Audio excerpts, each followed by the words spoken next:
ਚੱਜ ਦੇ ਕੱਪੜੇ ਪਾਉਣ ਵਾਲਾ ਤੇ ਹੱਥ 'ਚ ਮਹਿੰਗਾ ਫੋਨ ਰੱਖਣ ਵਾਲਾ ਜ਼ਰੂਰੀ ਨਹੀਂ ਬੰਦਾ ਤਗੜੇ ਕਰਦਾ। ਕਈ ਆਪਣੇ ਸ਼ੌਂਕ ਮਿਹਨਤ ਕਰਕੇ ਦਿਨ ਰਾਤ ਇੱਕ ਕਰਕੇ ਪੂਰੇ ਕਰਦੇ ਨੇ। ਆ ਲੋਕਾਂ ਵਾਂਗੂ ਵਿਹਲੇ ਬਹਿ ਕੇ ਕਿਸੇ ਦੀਆਂ ਚੁਗਲੀਆਂ ਕਰਨ 'ਚ ਟਾਈਮ ਨਹੀਂ ਲੰਘਾਉਂਦੇ, ਸਗੋਂ ਹੱਕ ਦੀ ਕਮਾਈ ਕਰਨ 'ਚ ਟਾਈਮ ਲੰਘਾਉਂਦੇ ਨੇ। ਤੇ ਲੋਕ ਵੀ ਅਕਸਰ ਉਹਨਾਂ ਲੋਕਾਂ ਨੂੰ ਹੀ ਮਾੜਾ ਕਹਿੰਦੇ ਨੇ ਜਿਹੜੇ ਆਪਣੇ ਦਮ ਤੇ ਬਣੇ ਹੋਣ।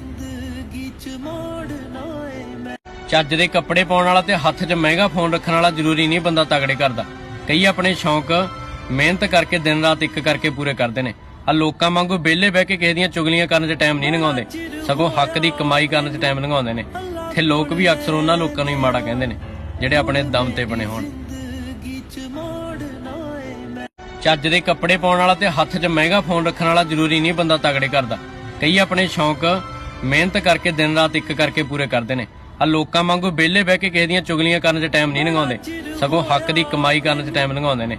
ਤੇ ਲੋਕ ਵੀ ਅਕਸਰ ਉਹਨਾਂ ਲੋਕਾਂ ਨੂੰ ਹੀ ਮਾੜਾ ਕਹਿੰਦੇ ਨੇ ਜਿਹੜੇ ਆਪਣੇ ਦਮ ਤੇ